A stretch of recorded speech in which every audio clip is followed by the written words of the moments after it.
Hi everybody, it's Jeannie. Thanks for tuning in to Lip Shoes and Issues. Wanted to show you these sunglasses that I bought. My doggies are, Chris just pulled up, so they're gonna be barking.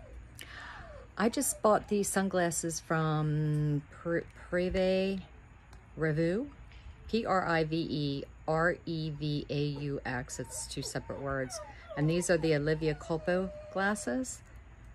I bought two pair. One are black, and these are a neutral with a mirrored lens.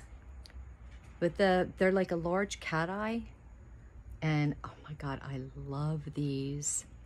They're polarized, and the shading is amazing, and I love them, and they go with any neutral outfit that you have. These do, and the black ones are just like, they're so sharp looking. They're just simply sharp looking.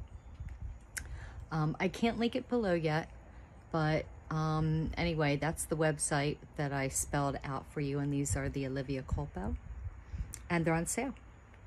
So I just wanted to let you know. Love them. And I have something else that I bought from Amazon that is so useful for me, and I'll show you that later. Love you.